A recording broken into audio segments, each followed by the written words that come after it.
오늘도 여러분 하루 잘 보내셨습니까? 네. 코로나 때문에 마음대로 다니지도 못하시고 불편하신 점이 참 많아요, 그렇죠? 그래도 이렇게 예배드릴 수 있으니 얼마나 좋은지 몰라요. 우리 왕 집사님 찬양을 들으니까 정신이 번뜩 나네요, 그렇죠? 네. 우리 왕 집사님 찬양이 참 은혜가 있어요, 그렇죠? 네. 오늘 우리 권사님 기도하셨는데 권사님이 이사를 가셨어요. 멀리 가셨거든요. 천안쯤 가셨다 그러던가. 청주. 네, 비슷했죠, 그죠? 네. 네, 청주인가 천안인가 이렇게 멀리 가셨어요. 근데 제가 오늘 이렇게 권사님 기도하신다고 그러시길래 제가 우리 사역자들에게 그랬죠. 우리 권사님은 참 교회를 사랑하셔서 언제나 교회 오고 싶어 하신다고. 제가 내일 영어 성경 암송하는 그 말씀을 읽었는데 거기에 그렇게 돼 있어요. 교회는 예수 그리스도의 몸이다, 그런 얘기를 했어요. 제가 혹시 그 말씀을 안 들으시는 분을 위해서 제가 말씀을 드리면, 몸이라는 것은 뭐냐 하면 여러분과 저의 생명이 거하고 있는 곳이 몸이에요, 그렇죠? 생명이 없으면 몸이 아니잖아요. 그런 사람을 우리는 몸을 가진 인간이라 말하지 않거든요. 그러니까 생명이 머물고 있는 곳이 몸이에요. 교회는 어떤 곳이냐면 예수님의 생명이 머물고 있는 곳이 교회예요. 그러니까 이 교회를 오시면 예수 그리스도의 생명을 경험하는 거예요. 우리 박 권사님은 늘 교회를 그런 마음으로 찾아오시는, 몸이 불편하신 거 여러분 아실 텐데 그런데도 불구하고 어떻게 해서라도 교회에 오셔서 말씀을 듣고 기도하시고 찬양하시려고 그러시니 참 감사해요. 사실 여기 오시는 모든 성도님들도 그런 마음으로 오늘 이 자리에 오셨다고 저도 믿고, 또 이 저녁에 오시지는 못했지만 영상 앞에 우리 계시는 많은 성도님들도 이 교회 안에 예수 그리스도의 생명이 흐르고 있는 곳이라, 예수 그리스도가 거하고 계시는 곳이라 이 자리를 사모하면서 오늘 우리가 함께 예배를 드리고 있다고 저는 믿습니다. 저는 이 찬양을 부르면 언제나 이렇게 곡조 자체가 저에게 참 안식을 줘요. 어떤 곡이냐면 486장인데요. 가사도 그렇지만 곡 자체를 이렇게 불러보면 내 마음 안에 안식이 생겨요. 쉼이 생긴다고, 이렇게 마음이 편안해져요. 여러분 이 찬양을 한번 천천히 한번 불러보세요. 우리 살 때 이것저것 걱정이 참 많죠. 생각하면 또 염려고, 이쪽을 쳐다봐도 답답한 일이 있기도 하고, 한꺼풀을 지나면 괜찮을래나, 그런데 또 다른 어려움이 닥치고, 그렇죠? 그런데 우리 주님께 가면 그분이 우리에게 안식을 주신다는 거예요. 그러니까 이 원래 가사는 이런 거예요. 안식처가 있는 그곳에 내 닻을 내리겠다, 그런 얘기예요. 안식처가 어디냐 하면 그 안식처가 바로 예수다. 그렇게 2절 가사에 영어로 되어 있어요. 우리는 그렇게 나와 있지 않죠. 뭐 주 예수 날 사랑하시오니 곧 평안이 시리로다, 그렇게 되어 있지만 사실은 안식의 장소가 바로 예수다, 그렇게 기록되어 있어요. 거기에 여러분과 저의 영혼의 닻을 탁 걸어 놓으면요, 여러분과 저는 영혼의 쉼을 얻게 될 거다, 그런 거예요. 우리 찬양 부르시면서 여러분 마음을 활짝 여시고요, 한 주간의 3일 지나지만 여러분과 제 안에 근심이 이렇게 녹아질 수 있게 되기를 바라요. 우리 찬양을 함께 부르시면서 힘을 얻도록 하죠. 이 세상에 그 힘든 일이 많고 참 평안을 몰랐구나.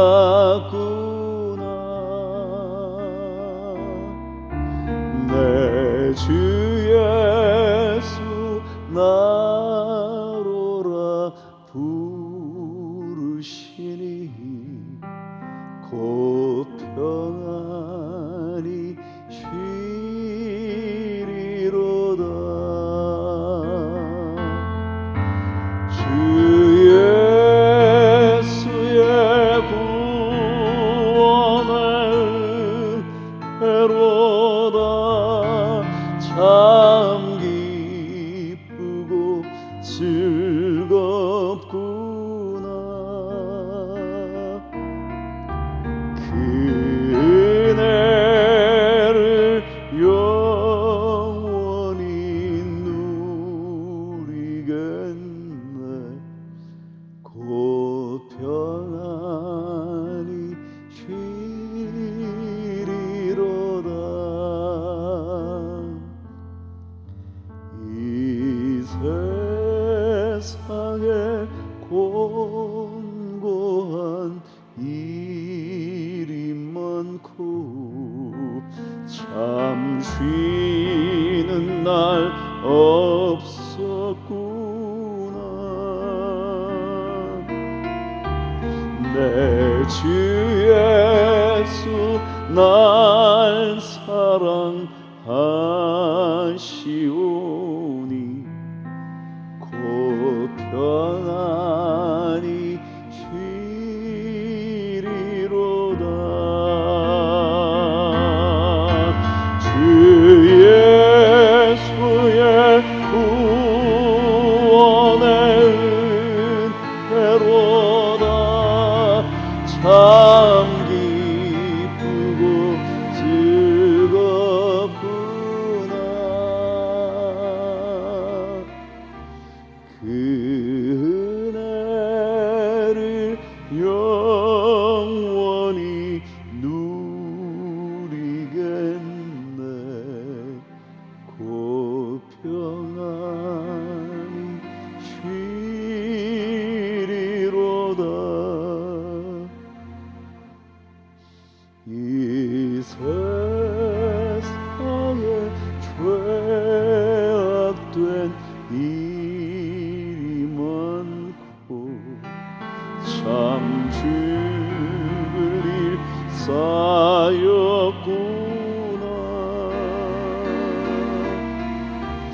내 주 예수 날 건져 주시오니 곧 평안히 쉬리로다. 주 예수의 구원의 은혜로다. 참 기쁘고 즐겁구나. 그 은혜를 영원히 누리겠네. 곧 평안히 주 예수의 구원의 은혜. 주 예수의 구원의 은혜로다. 참 기쁘고 즐겁구나. 그 은혜를 영원히 누리겠네. 곧 평안히 쉬리로다. 곧 평안히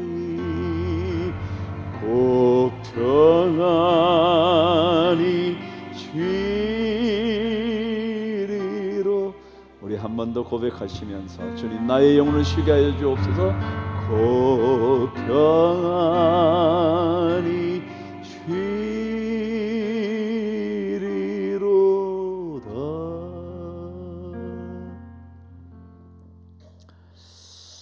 곡조만 가지고도 참 쉼이 돼요.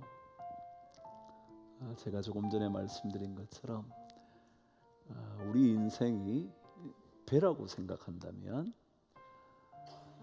그 배가 바다 위를 다니지 않겠어요, 그죠? 근데 그 배가 항구에 다다르면 닻을 반드시 내려야 돼요. 만일 배가 항구에 닿았는데 닻을 안 내리면 파도가 밀려온 배가 그때부터 또 돌아다녀요. 그래서 반드시 항구에 도착하면 닻을 걸어야 돼요. 그 닻을 걸 곳이 어디냐면 오늘 이 찬송가에 말하면 안식의 항구에 닻을 걸어야 되는데 그 안식의 항구가 주님이다. 그렇게 기록하고 있다고요. The haven of rest is the Lord. 이렇게 말해요. Lord가 주님인데요. 그 주님이 우리의 안식의 항구라는 거예요. 안식의. 여러분 예수 믿는 거요? 좋은 일이에요.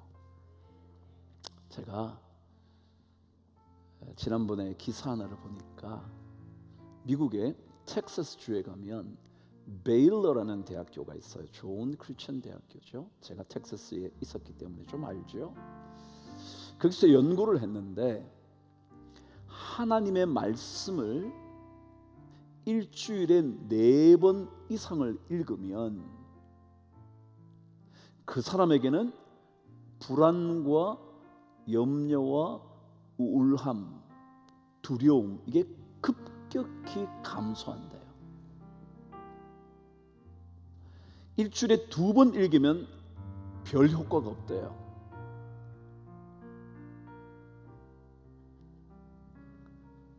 제가 하는 얘기 아니에요. 제가 여러분 성경 읽으라 그러려고 이거 말 지어낸 말이 아니고요. 학자들이 연구를 해보니까 일주일에 2번 정도 읽어가지고는 영향을 별로 못 미치고요. 4번 이상을 읽으면 그 말씀으로 인하여 그 사람에게 두려움과 염려와 근심이 자꾸 가라앉는데 제가 그랬잖아요, 여러분. 저는 이런 학자군에 속하지는 않지만 말씀을 읽으면 언제인가 여러분의 삶의 순간에 그 말씀이 역사할 때가 있다고. 지난주에 그대로 얘기했잖아요. 말씀을 읽으면 그 말씀이 언제인가 여러분의 인생의 어느 순간에 여러분 안에서 막 움직여 놀라운 일을 벌일 수 있단 말이죠. 그래서 이 말씀을 듣는 일이 참 소중해요. 여러분과 제가 이 자리에 나온 건 말씀 때문에 나온 거죠. 그 말씀을 듣다가 내 안에 근심이 떠나가고 새로운 결단이 생기고 새로운 힘이 생기고 안식의 항구에서 힘을 얻어서 다시 바다로 출정할 수 있게 되는 거예요. 그러려고 우리가 이런 거죠. 세상에서는요 염려가 그치질 않아요. 염려가 그치질 않아. 돈을 벌어도요 염려가 많고요, 못 벌면 더 많고요, 자식이 잘 돼도요 잘 된다고 다 좋은 게 아니에요. 어쩌다가 삐그덕하면요 차라리 못 되었을 때 그냥 그러면 늘 그러니까 그렇게 생각할 수 있는데 잘 되다가 안 되면 더 견딜 수가 없어요, 여러분. 그러니까 염려는 주님께 맡겨야 돼요. 염려는 하나님께 닻을 딱 걸어놔야 돼요. 그래야 돼요. 오늘 저와 함께 열왕기 상하를 드디어 묵상하게 될까요? 열왕기니까 뭘 것 같아요? 왕 얘기라는 거죠. 왕. 열왕이라는 거는요 전화 왔어요.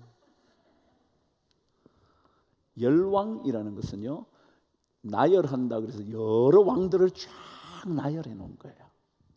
그러니까 많은 왕들의 이야기가 담겨져 있죠.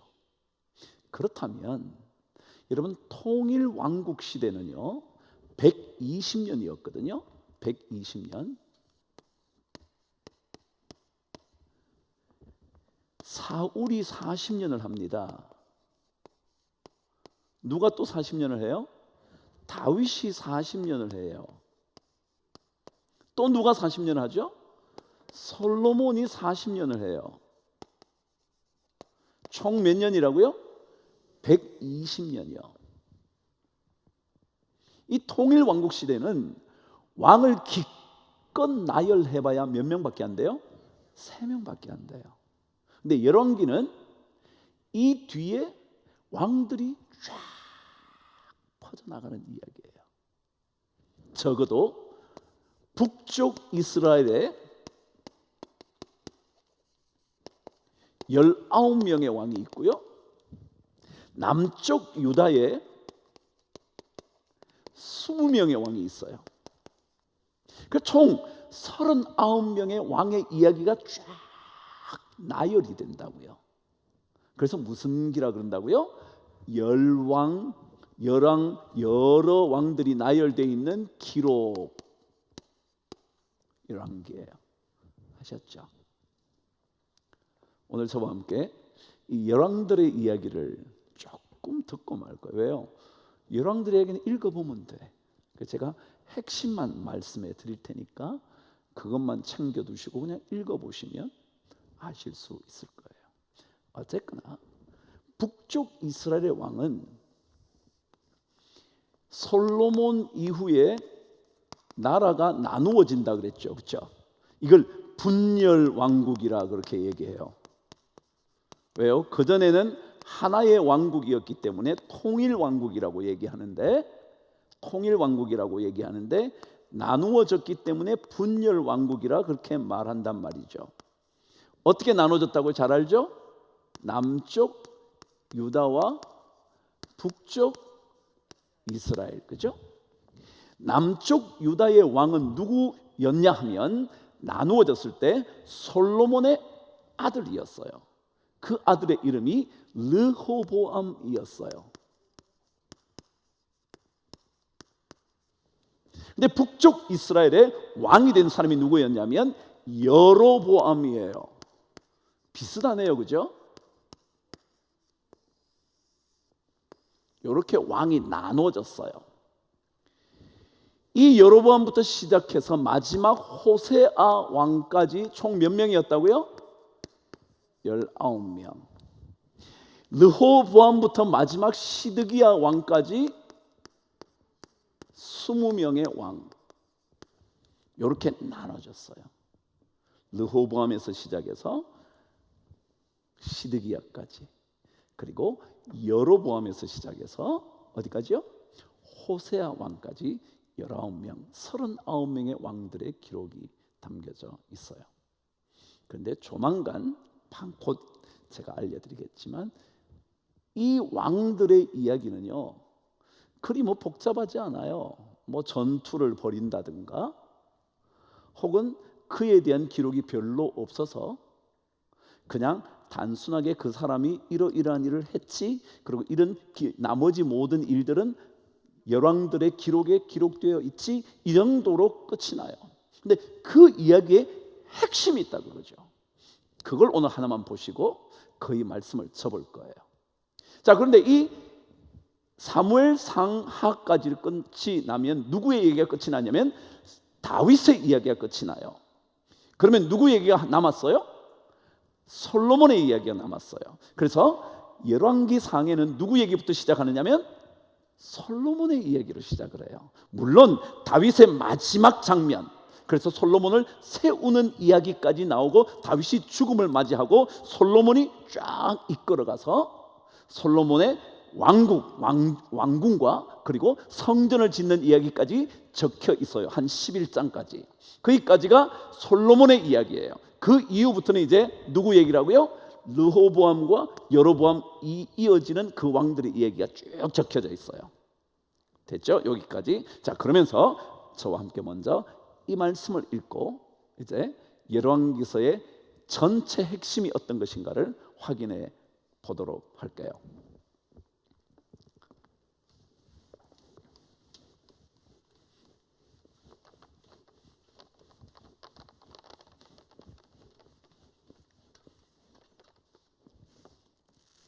옛날에 제가 학원 선생할 때는요, 시다가 하나 있었어요. 그래서 제가 딱 하고 이쪽으로 오면 샥 닦아 놓는데 제가 시다. 자, 오늘 저와 함께 오늘 말씀을 한번 읽어보도록 하죠. 2장 1절이요. 열왕기상 2장 1절이요. 부터 3절까지 저와 함께 읽겠습니다. 자, 찾으셨죠? 오늘 본문이니까 읽어보도록 하시죠. 저와 한 목소리로 읽겠습니다. 시작. 다윗이 죽을 날이 임박함에 그의 아들 솔로몬에게 명령하여 이르되 내가 이제 세상 모든 사람이 가는 길로 가게 되었노니 너는 힘써 대장부가 되고 내 하나님 여호와의 명령을 지켜 그 길로 행하여 그 율법과 계명과 율례와 증거를 모세의 율법에 기록된 대로 지키라. 그리하면 내가 무엇을 하든지 어디로 가든지 형통할지라. 그랬습니다. 사람은 다 떠납니다. 맞나요? 그럼요. 멀쩡하게 보이시지만요, 언제 가실지 모르죠. 오늘 성경 말하죠. 다윗이 죽을 날이 임박해서 뭐라고 얘기하느냐 하면 내가 이제 세상 모든 사람이 가는 길로 가게 된다는 거예요. 여러분도 사람이고요, 저도 사람이에요. 여러분과 제가 다 갈 거예요. 사람이 한 번 죽는 것은 정하신 것이요, 그 이후에는 뭐가 있다고요? 그래요. 사람이 한 번 죽는 것은 다 정해진 거예요. 어느 누구도 피할 수 없어요. 모든 사람이 가는 길로 가요.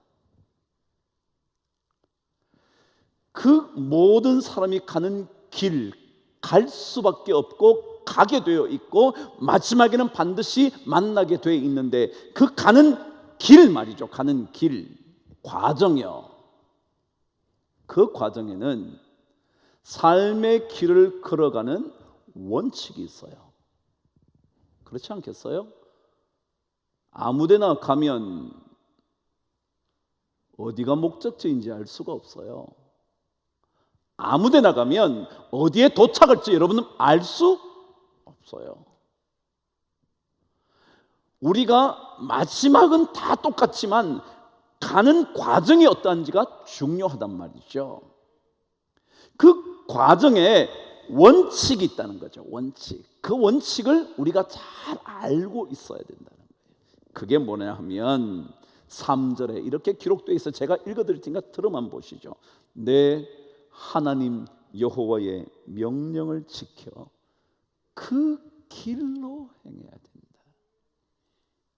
여러분 마음대로 원칙을 정할 수 없어요. 성경은 그렇게 말해요. 세상 사람들은 전부 다 자기가 자기 삶의 원칙을 정해서 살아요.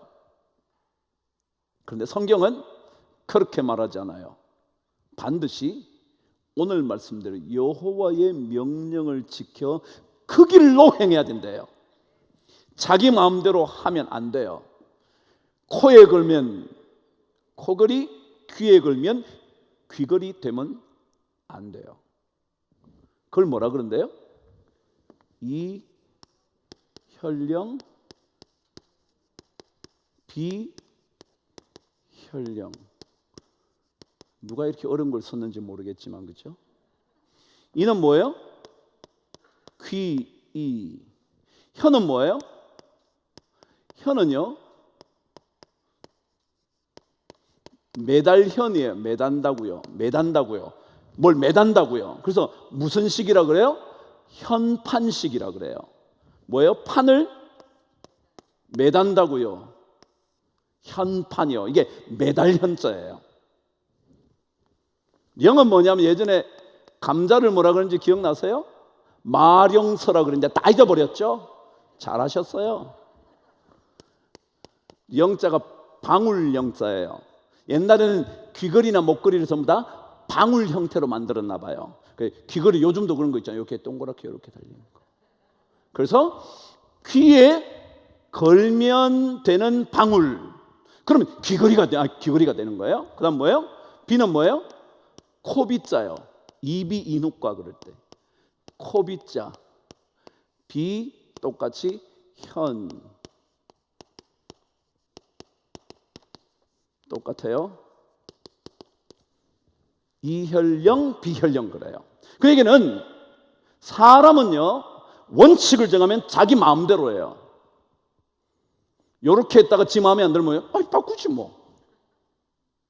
여러분 요즘 우리 나라가 그렇지 않나요? 그냥 말했다가 아니면 바꾸지 뭐. 여러분 그런 거예요. 이게 사람이 만드는 모든 원칙은 뭐라고요? 이혈령, 비혈령이에요. 아시겠어요? 세상은 하나의 정해진 길이 없다고요. 그래서 진리일 수 없는 거예요. 성경은 한 길밖에 없어요. 오늘 여러분 열왕기상을 여러분 나중에 읽어보시면 아시게 되겠지만 북쪽 이스라엘 왕들은요 기록이 한결같아요. 뭐라고 했냐면 느밧의 아들 여로보암의 길로 행했다 그래요. 하나님이 싫어하는 길을 뭐라고 표현하냐면 느밧의 아들 여로보암. 누구예요? 북쪽 이스라엘의 첫 번째 왕이요. 그 사람의 길을 따라갔대. 이게 하나님 보시기에 악을 행한 사람인데요 전부 다 이 길로 갔대. 열왕기상의 북쪽 이스라엘 왕들에 대한 기록은요 다 똑같아요. 전부 다 뭐라고 되어 있다고요? 느밧의 아들 여로보암의 길로 행하여 여호와께 악을 행하여 이렇게 되어 있어요. 전부 다. 하나 보도록 하죠. 말씀을. 자, 열왕기상 이제 11장 정도까지 전부 다 누구 얘기라 그랬어요? 솔로몬 얘기라 그랬어요. 솔로몬이 이제 끝이 나야 다음 왕들이 생기는 거예요. 여러분 11장 가면 솔로몬의 얘기가 끝이 나요. 솔로몬이 죽는 얘기가 11장 마지막 부분에 있어요. 자, 12장으로 넘어갑니다. 그럼 누구 얘기 나온다 그랬죠? 르호보암 얘기가 나온다고 그랬죠. 그 사람이 누구의 아들이라고요? 르호보암이 아니고 르호보암과 여로보암의 얘기가 나오는데 누가 나와요? 여로보암이 누구 아들이라고요? 느밧의 아들이에요. 12장 2절 한번 보세요. 시작. 느밧의 아들 여로보암이 그렇게 돼 있어요. 자, 그러고 난 다음에 저와 함께 말씀을 읽어갑니다. 제가 뒤로 가서 한 군데 읽어드릴게요. 자, 15장 가도록 할게요. 15장 찾으셨나요? 15장 25절부터 26절까지 한번 읽어보도록 할게요. 그리고 조금 이따 더 뒤로 갈 거예요. 자, 25절 15장 25절 제가 한번 읽어드릴까요? 같이 읽을까요? 시작. 유다의 아사왕 둘째 해에 여로보암의 아들 누구요? 나답이 이스라엘 왕이 되어 2년 동안 이스라엘을 다스리니라. 그가 여호와 보시기에 악을 행하되 누구의 길이요? 그의 아버지의 길로 행하며 그가 이스라엘에게 범하게 한 그 죄 중에 행한지라. 그랬어요. 요거는 지금 아들이니까 이렇게 말했어요. 아들이니까. 이제 그 다음부터는요 계속 누구 이름을 직접 밝히느냐면 여로보암 얘기를 계속 밝혀요. 자, 이 나답 뒤를 이어서 왕이 된 사람이 누구냐 하면 바아사가 왕이 돼요. 바아사요. 자, 드디어 제가 한번 28절을 읽을 때 여러분 들으세요. 유다의 아사왕 셋째 해에 바아사가 나답을 죽이고 대신하여 왕이 됐대요. 그러니까 여로보암, 나답, 그다음 뭐예요? 바아사예요. 이제 이 바아사부터 시작해서요. 이미 나답이도 그랬지만 바아사에 이후로 계속 반복되는 얘기예요. 34절 저와 함께 읽겠습니다. 시작. 34절이요. 15장 34절 시작. 바아사가 여호와 보시기에 악을 행하되 여로보암의 길로 행하며 그가 이스라엘에게 범하게 한 그 죄 중에 행하였더라. 자, 모든 이야기는요 전부 다 북쪽 이스라엘 왕들의 이야기는 전부 다 똑같아요. 누구가 여호와 보시기에 악을 행하여 누구의 길? 느밧의 아들 여로보암의 길로 행해서 이스라엘을 죄로 범하게 했다라고 전부 다 기록되어 있어요. 뒤에 나중에 보시면 다 나와요. 시므리도 그랬고 누구든지 전부 다 그렇게 기록되어 있어요. 자, 그러면 제가 이렇게 또 한번 읽어드릴게요. 이스라엘 왕 중에 아합이라는 사람이 있는데 그가 이렇게 기록되어 있어요. 그냥 들어보세요. 오므리의 아들 아합이 그의 이전의 모든 사람보다 여호와 보시기에 악을 더욱 행하여 느밧의 아들 누구요? 여로보암의 죄를 따라 행하는 것을 오히려 가볍게 여겨서 하나님을 노하시게 했다. 이스라엘 왕들에 대한 평가는요 전부 다 이 말이에요. 뭐요? 여호와 보시기에 악을 행하여 여로보암의 길을 갔다. 이 이야기, 열왕들의 이야기의 핵심은 뭐냐면요, 그가 하나님의 길을 따라갔느냐 따라가지 않았느냐, 그 얘기가 핵심이에요. 그 사람이 얼마나 전쟁을 잘했는지 그것도 물론 기록이 있어요. 근데 그 기록보다 더 중요한 건 언제나 뭐라 그러냐면 이 사람이 여호와의 길을 따라갔냐 아니면 여호와의 길을 따라가지 않았냐.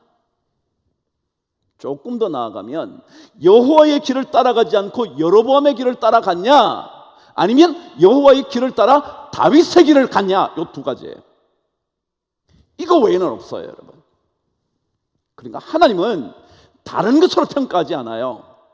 여러분이 전투를 잘했든지 식량을 많이 남겼든지 승리를 많이 해서 뭐 탈취물을 많이 가졌든지 이게 문제가 하나도 안 돼요. 전부 다 뭐라고요? 여호와의 길로 행했냐 안 했냐. 하나님은 원칙이 똑같아요. 그 사람이 능력이 있어서 20년을 하든 3개월밖에 못하든 심지어 이 북쪽 이스라엘은 7일밖에 못한 왕도 있는데 그 모든 것들을 다 접어두고 뭐라고요? 이 사람이 여호와의 길을 갔냐 아니면 여호와의 길을 가지 않았냐. 그게 평가 기준이에요. 하나님의 약속의 말씀, 여호와의 계명을 지켜 그의 길로 행했는지, 그래서 율례와 계명과 훈계를 따라갔는지 아니면 아닌지, 그거 외에는 없어요. 왕을 판단하는 유일한 근거는 하나님께 대한 충성심이에요. 하나님께 대한 순종이냐 불순종의 문제예요. 그래서 우리 예수 믿는 사람들은요 다른 것들을 자랑할 게 없다고요. 여러분과 제가 능력이 있을 수도 있어요. 돈을 잘 벌었을 수도 있고요, 공부를 잘했을 수도 있고요, 그리고 멋지게 살았을 수도 있어요. 남들 보기에 부러운 인생을 살았을 수도 있어요. 근데 그것보다 더 중요한 것은요 하나님의 길을 따라 갔는지 가지 않았는지, 그게 더 중요하다는 거예요. 그게 열왕기 기록의 가장 중요한 내용이에요. 자, 그럼 여로보암의 죄가 뭔가? 그죠? 왜 그렇게 자꾸 여로보암의 길을 갔다 그러냐? 그거 한 가지 한번 확인해 보도록 하죠. 12장으로 가겠습니다. 자, 12장은 뭐라고요? 11장까지 누구 얘기가 나왔다고요? 솔로몬의 얘기가 나온 12장에 드디어 여로보암, 르호보암 얘기가 등장한다고요. 여로보암이 어떻게 했는지, 어떻게 했길래 이스라엘 왕들의 실패를 기록할 때마다 빠지지 않고 나오는 이름 이 여로보암이 있냐 그거죠. 이해가 되셨죠? 12장 28절로 가겠습니다. 12장 28절. 28절 찾으셨죠?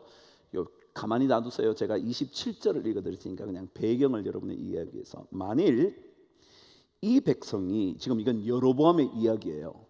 이렇게 하는 거예요. 만일 이 백성이 예루살렘에 있는 여호와의 성전에 제사를 드리고자 하여 올라가면 이 백성의 마음이 유다 왕 된 그들의 주 르호보암에게로 돌아가서 나를 죽이고 유다의 왕 르호보암에게로 돌아가리로다. 자, 제가 아까 얘기했죠. 북쪽 이스라엘과 남쪽 유다가 나눠졌는데 북쪽에는 10지파가 갔어요. 남쪽에는 2지파만 남았어요. 누가 남았다고요? 유다 지파와 베냐민 지파만 남았어요. 나머지 모든 10지파는 다 여기 갔어요. 르우벤부터 시작해서 시몬 모든 지파 다 글로 갔어요. 자, 이 10지파를 이끌어간 사람이 누구냐면 여로보암이에요. 하도 많이 해서 이제 여로보암 안 잊어버릴 거예요. 남쪽은 누구였냐면 첫 번째 왕이 르호보암이었다고요. 자, 이 여로보암이라는 존재가 뭐라고 그러냐면, 만일 이 백성 여전히 여러분 이렇게 나눠졌지만 여전히 이 백성은 누구의 백성이에요? 하나님의 백성이었어요. 그러니까 이 하나님의 백성 속에는 마음에 뭐가 있느냐면, 그래도 예루살렘 가서 예배를 드려야 될 텐데 라고 생각이 드는 거예요. 자꾸. 여러분 그렇지 않나요? 예수 믿는 사람 그래도 교회 안 나와도 무슨 생각이 들어요? 교회 가야 되는데. 그러잖아요, 여러분. 그런 것처럼 그런 마음이 있는 거예요. 그래서 이제 이 여로보암이 뭐라고 하냐, 이 백성이 만일 예루살렘의 성전에 가서 우리 예배 드리고 오자 라고 말하면 갔다가 누구에게 홀려서 르호보암에게 마음이 뺏겨서 가면 어쩌지? 라는 생각이 든 거예요. 여러분, 만일 여로보암이요 예루살렘 성전에 가서 예배 드리는 것을 허락하고 본인도 거기 가서 하나님을 경배했다면 어쩌면 남유다보다 더 오랫동안 지속된 왕조일 수 있었을 거예요. 그런데 그는 이 예루살렘의 성전에서 하나님을 경배하는 것을 르호보암이라는 존재에게 자기의 권리, 권세 혹은 왕위가 빼앗겨버릴까 봐 하나님조차 거부해버려요. 이것이 여로보암의 뭐냐면 죄였어요. 자, 그러면 이스라엘 백성 마음 안에 여전히 하나님을 섬기고 싶은 마음이 있으니까 무슨 대체물을 세워야 되잖아요. 그죠? 그리고 세운 게 뭐냐면 단과 베델에 뭘 세우느냐면 금송아지를 세워요. 그리고는 이렇게 말해요. 이 금송아지가 여러분들의 조상들을 애굽에서 빠져나오게 해서 여기까지 오게 한 신이야. 이것을 섬기면 돼 라고 말한 거예요. 이게 무슨 죄라고요? 우상 숭배의 죄. 다시 말하면 하나님을 거부한 죄가 누구였냐면 여로보암이었다는 거예요. 자, 그걸 여러분과 저와 함께 읽으려고 하는 거예요. 제가 설명 다 했으니까 읽을 필요도 없지만 저와 함께 읽어보겠습니다. 그래서 유다의 왕 르호보암에게로 돌아가리로다 하고 28절 시작. 이에 계획하고 두 금송아지를 만들고 무리에게 말하기를 너희가 다시는 예루살렘에 올라갈 것이 없도다. 이스라엘아, 이는 너희를 애굽 땅에서 인도하여 올린 너희들의 신이들이라 하고 하나는 베델에 두고 하나는 단에 둔지라. 30절이요. 이 일이 죄가 되었더니 이는 백성들이 단까지 가서 그 하나에게 경배함이더라. 여로보암의 죄는요 다른 게 아니에요. 물론 다른 것도 있었겠죠.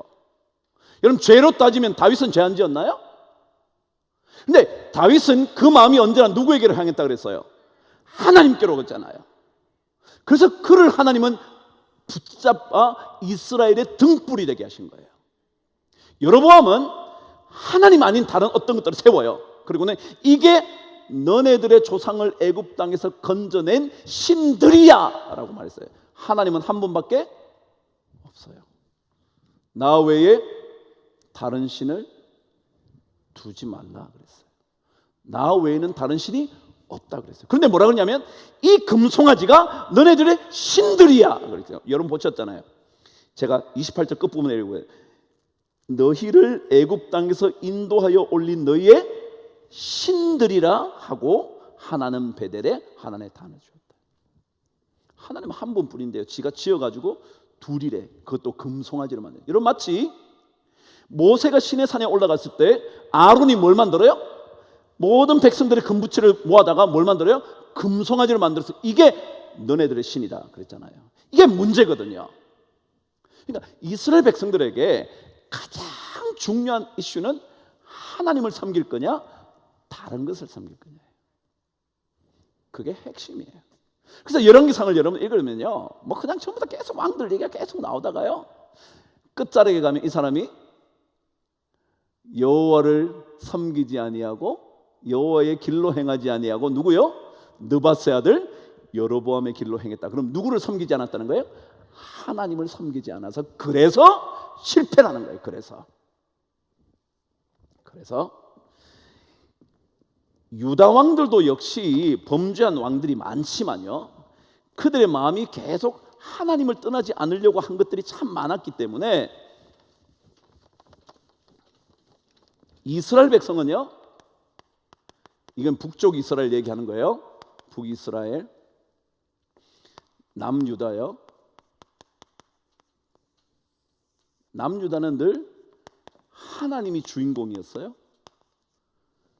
북쪽은 하나님 아닌 우상이 주인공이었어요. 이것이 죄였어요. 이게 죄라고요. 다른 거 아니었어요. 여기도 실패한 왕들이 많지만 그들은 하나님을 떠나지 않으려고 몸부림쳐요. 그래서 하나님은 계속 그들을 남겨둬요. 북쪽 이스라엘은 1050년에 다윗 그 통일 왕국이 시작이 돼요. 사울부터 시작해서 120년간 계속됐다 그랬죠. 120년이면 몇냐면 930년이에요. 여기서 120년을 빼면 930년이라고요. 930년까지 통일 왕국이 지속이 돼요. 930년부터 북쪽 이스라엘은 722년까지만 지속이 돼요. 몇 년 좀 됐을까요? 한 208년 정도. 그죠? 숫자를 잘 빼기 더하기 못하시면 제가 알려드릴게요. 208년 정도를 지나와요. 여기에 몇 왕이 있었다고요? 19명이요. 근데 이스라엘 북쪽은 930년, 720년 누구에게 멸망당하냐면 아수르 제국, 아시리아라는 나라에 멸망을 당해요. 그건 제가 말씀드렸는데 아수르 그러니까 여러분이 그런 지어낸 나라라고 생각하지 말라고 제가 어시리아라고 제가까지 말씀드린 거예요. 역사상에는 아시리아라는 국가였어요. 어쨌거나 거기에 멸망을 당합니다. 남쪽 유다는 930년부터 시작해서 586년까지 갑니다. 몇 년이죠? 몇 년 될까요?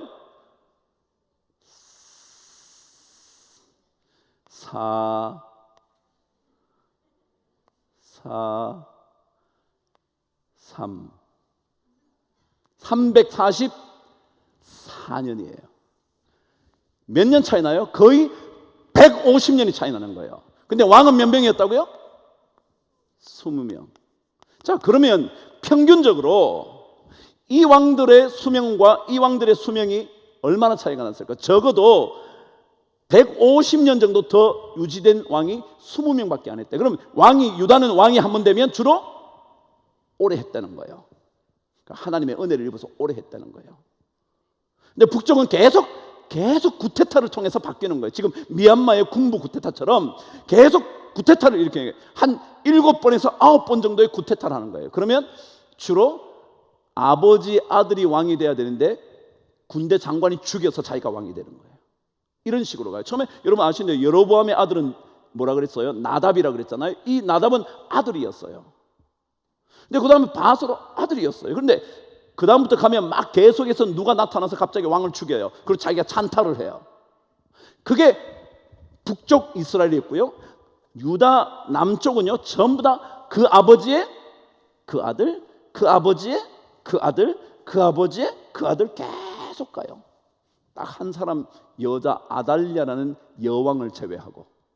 그 나중에 제가 다시 설명을 하도록 할게요. 어쨌거나 훨씬 더 한 명밖에 많지 않았지만 150년 정도 차이가 나는 거예요. 그만큼 그들은 하나님께 매달려서 그들의 왕조를 이어온 거예요. 됐나요? 자, 그래서 북쪽 이스라엘도 만일 그들이 하나님께만 매달렸다면 그들도 하나님께서 살려주셨을 거예요. 그들이 하나님 백성 아닌 게 아니었거든요. 남쪽 유다만 하나님의 백성이 아니라 북쪽 이스라엘도 하나님의 백성이었거든요. 그래서 만일 북쪽 이스라엘도 하나님의 말씀을 따라갔다면 그들은 살았을 거라는 거예요. 그래서 이 북쪽 이스라엘에 선지자들이 계속 등장해요. 누구냐면 엘리사와 그 위에 있었던 엘리야. 여기가 계속 북쪽의 이스라엘에다가 하나님의 말씀을 자꾸 전하는 거예요. 왜요? 너 북쪽으로 나눠졌다 그래서 하나님의 백성 아닌 게 아니요. 북쪽으로 갔지만 너네들도 하나님의 백성이야. 하나님 말씀을 들어. 그래서 여러분 뒤로 넘어가면 엘리사의 이야기가 등장을 해요. 자, 엘리야와 그 얘기를 한번 들어보시죠. 잘하는 얘기예요. 이게 그 얘기라고요. 그 얘기 제가 지금 하는 얘기와 연결되어 있다고요. 18장 21절 18장 21절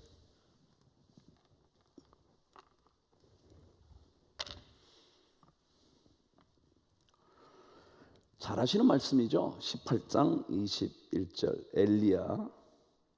여러분 아합이라는 왕은 북쪽 이스라엘의 왕이거든요. 그 왕과 연결되어 있는 선지자가 누구냐면 엘리야라는 선지자예요. 그러니까 북쪽의 선지자로서 활동했던 사람이 엘리야, 그 뒤를 이은 엘리사. 아셨죠? 자, 21절 저와 함께 읽겠습니다. 시작. 엘리야가 모든 백성에게 가까이 나아가 이르되 너희가 어느 때까지 둘 사이에서 머뭇하려느냐?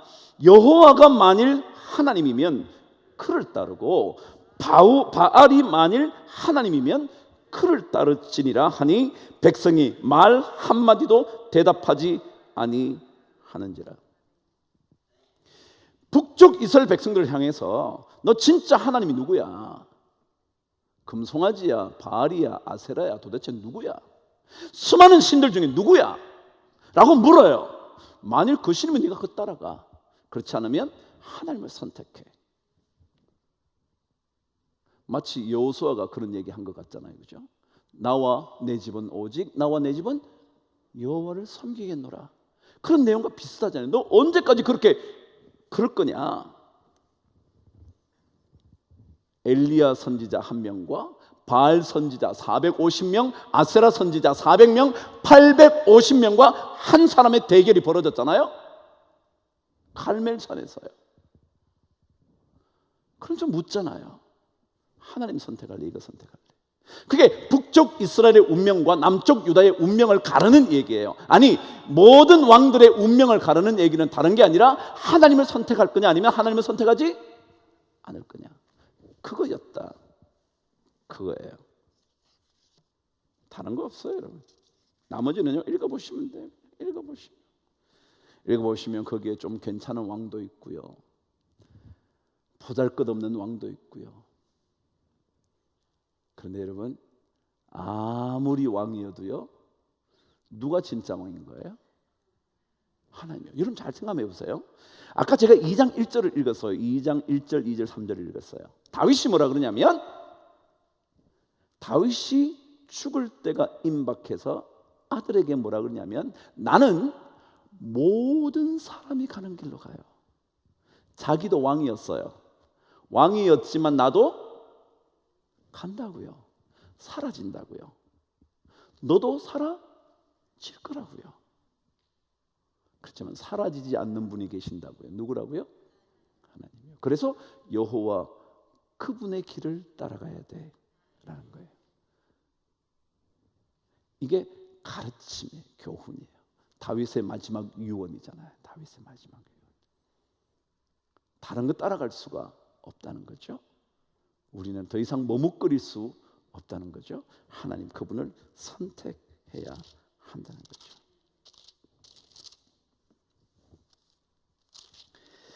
그래서 이제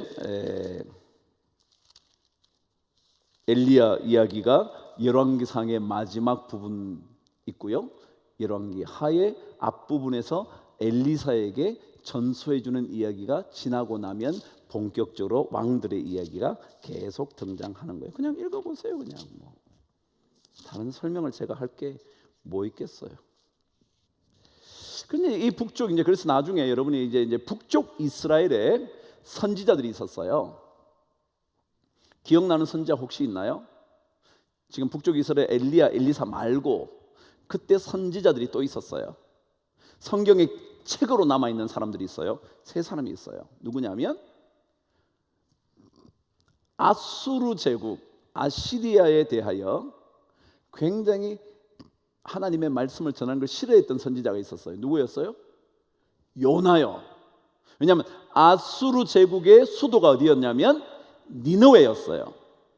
그 니느웨에 대하여 하나님이 생명의 복음을 전하라고 그러니까 싫은 거예요. 자기들 원수들인데. 그래서 도망갔던 이야기가 요나였어요. 그게 북쪽 이스라엘의 선지자였어요. 그래서 요나가 북쪽 이스라엘과 연결된 선지자예요. 되셨나요? 또 한 사람이 누구냐면 아모스라는 선지자예요. 공의를 하수같이 흐르게 하기를 원했던 선지자가 누구냐면 아모스였는데 그 아모스가 북쪽 이스라엘 향해서 외친 선지자죠. 한 사람이 더 있어요.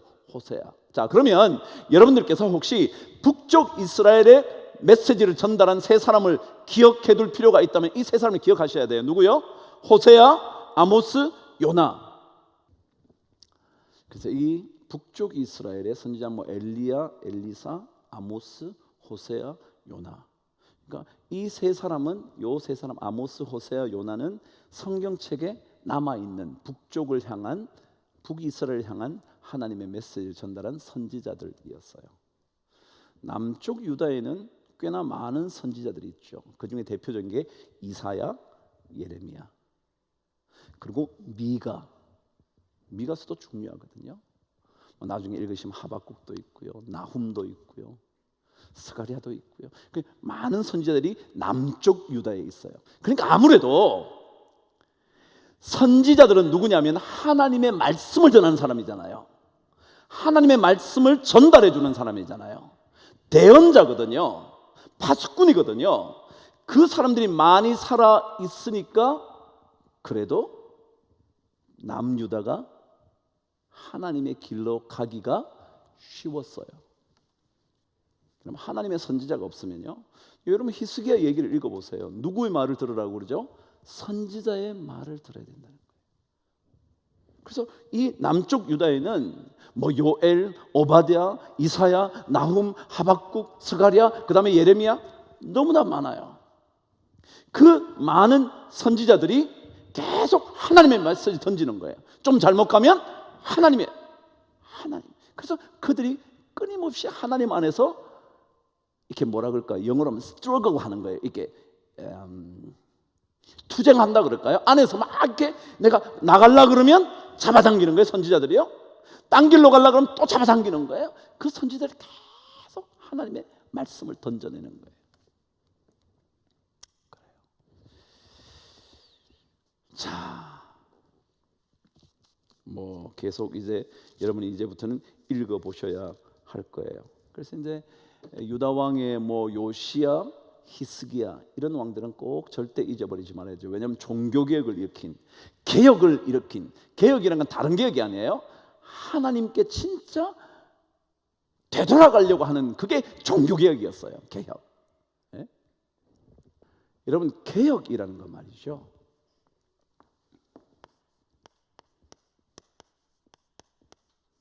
개혁. 개는 고칠 개자예요. 고친다고요. 고칠 개자.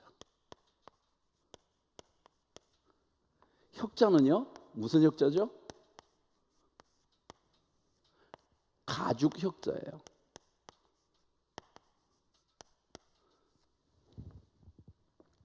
가죽이요, 가죽.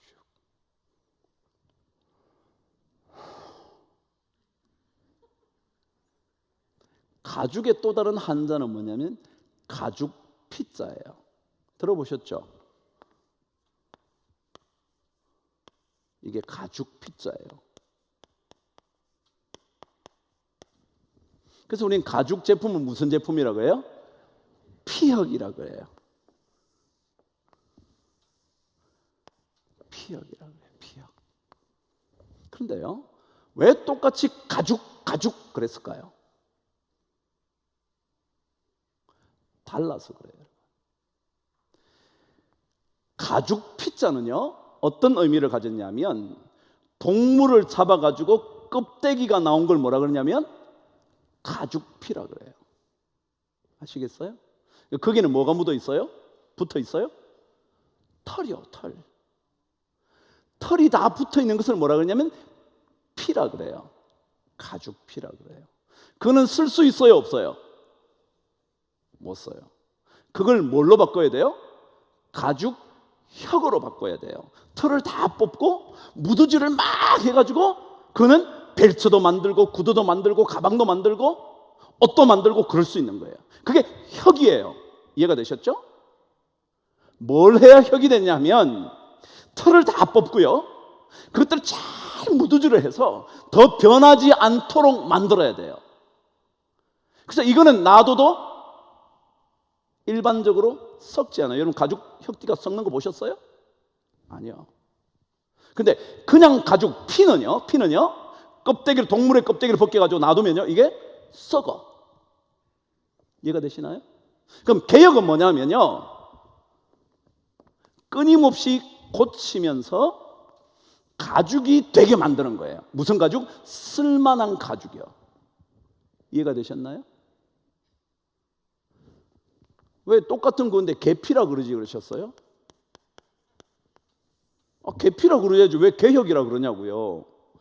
이해가 되시냐고요? 고쳐서 껍데기 피를 만드는 게 아니고 고쳐서 뭐요? 가죽 쓸모 있는 것들을 만드는 거예요. 이스라엘 백성들이 요시야와 히스기야를 통하여 종교개혁을 해요. 개혁이라는 건 뭐냐면 하나님께서 끊임없이 우리 백성들을 뭐 하는 거예요? 무드질을 하는 거예요. 막 두드리고요, 털도 빼내고요, 막 그래야 우리가 쓸만한 존재가 돼서 말이죠. 이해가 되시나요? 신앙생활은 그냥 하는 게 아니에요. 여러분과 제가 무드질 받아가면서 하는 거예요. 그냥 가만히 놔두면 뭐가 된다고요? 피가 된다고요. 근데 우리는 뭐가 돼야 돼요? 혁이 돼야 된다고요. 그럼 그게 뭐냐면 여러분 우리가 이 개혁한다는 것은요 그냥 쉬운 게 아니에요. 예수 믿는 것은 우리 삶을 바꾸는 일이거든요. 이 바꾸는 게 쉬운 건가요? 그렇지 않아요, 여러분. 그래서 여러분 혹시 인생에 무드질을 당하시거든, 내가 참 좋은 가죽 될래나 보다, 좋은 백 만들려고 하나님이 이러시는 거구나, 나한테 진짜 좋은 구두 하나 만들어 주시려고 그러는구나, 그러셔야지 왜 이렇게 두드려 패고 이러십니까? 이러시면 안 돼. 그거는 끊임없이 뭘로 남아있겠다는 거예요? 가죽 피로 남아있겠다는 거예요. 우리는 가죽 혁이에요. 그래서 종교개혁을 일으킨 요시야와 히스기야를 통하여 그들이 막 바뀌어가는 거예요. 그런 사람들이 계속 등장하면서 유다 왕조를 이끌어가서 마침내 300 거의 40년 가까이 왕조를 이끌어가는 거예요. 그럼에도 불구하고 결국 그들이 하나님의 뜻을 거역하는 마지막 왕들 여호야김, 여호야긴, 시드기야, 그래서 끝이 나는 거예요. 그래서 그들이 어디로 가요? 바벨론 포로로 잡혀가죠. 북쪽 이산에 일찌감치 722년에 아수르 제국에 멸망당해버리고 말고요. 그때 유다는 끊임없이 살아남다가 마침내 그렇게 종말을 구하죠. 여러분 잘 오셨어요. 저는 여러분과 이렇게 함께 말씀을 이렇게 묵상하는 게 좋아요. 이유는 여러분과 제가 하나님의 말씀으로 잘 무두질되어서 좋은 가죽으로 하나님께 쓰임받으려고. 그래서 제가 만약 그 중에 수많은 선지자들이 있는 그 중에 한 사람으로 불림을 받았다면, 우리 목사님들 다 그렇잖아요. 다 그런 사람 불림으로 받았는데 여러분과 함께 그런 믿음의 길을 잘 걸어갈 수 있도록 하기 위해서 여러분 열심을 내셔서 잘 달려가시고, 말씀 읽기 참 어렵지만 제가 그랬잖아요. 한 장이라도 읽으시고요, 정 안 되면 5절 정도라도 읽어보세요. 그러시면 읽는 동안 하나님께서 여러분의 삶을 바꾸어 놓으실 줄을 믿습니다. 반드시 그러실 거예요. 여러분, 우리 주님은 우리의 안식처입니다. 그분에게 닻을 내리십시오. 주 예수의 구원의 은혜가 거기서부터 나오게 될 줄 믿습니다. 자, 여러분 구원 다 받았잖아요 이미. 왜요? 이미 하나님의 자녀가 되게 나면 구원받은 백성이거든요. 근데 이제는 삶 속에서 우리가 구원을 경험해야 될 거 아니에요. 그죠? 어려움 속에서, 눈물 속에서, 어둠의 골짜기 속에서, 사망의 음침한 골짜기 속에서, 거기서 건짐을 받아야 되잖아요. 그게 구원의 주잖아요. 이쯤 말하면 반주가 착 나오면 마지막 찬양하고 끝내려고 그러는데 안 나오고 있어요. 안 나오고 있어요.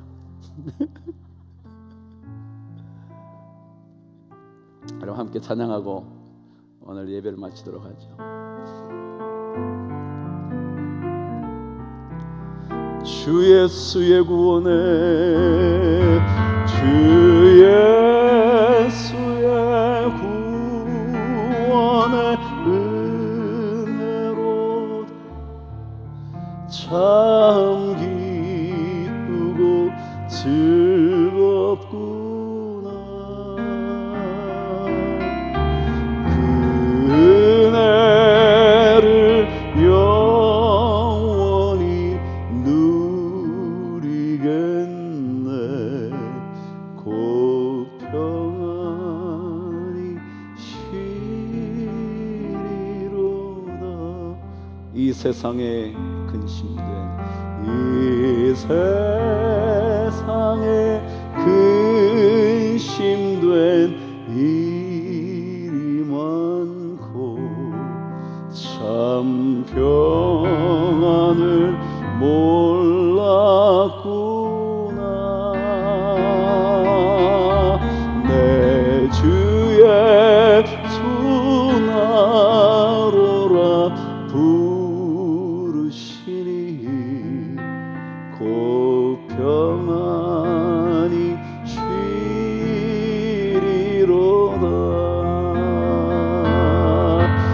주 예수의 구원의 은혜로다. 참 기쁘고 즐겁구나. 그 은혜를 영원히 누리겠네. 곧 평안히 쉬리로다.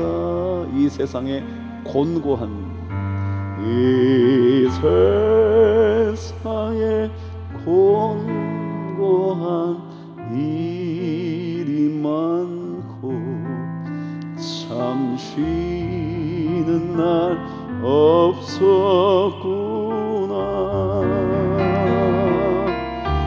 내 주 예수 날 사랑하시오니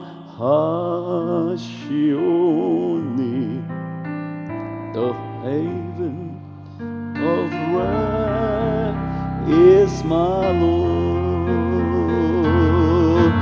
주 예수의 구원의 은혜로다. 참 기쁘고 즐겁구나. 그 은혜를 영원히 누리겠네. 곧 평안히 쉬리로다. 곧 평안히, 곧 평안히 쉬리로다. 하나님, 왕의 인생을 산들 하나님의 길을 행하지 않는다면, 왕이라 스스로 부른들 진짜 왕이신 하나님을 알지 못한다면 우리 인생 평안과 기쁨과 감사를 모르는 인생일 수밖에 없을 텐데, 하나님 우리에게는 그 깨달음을 주셔서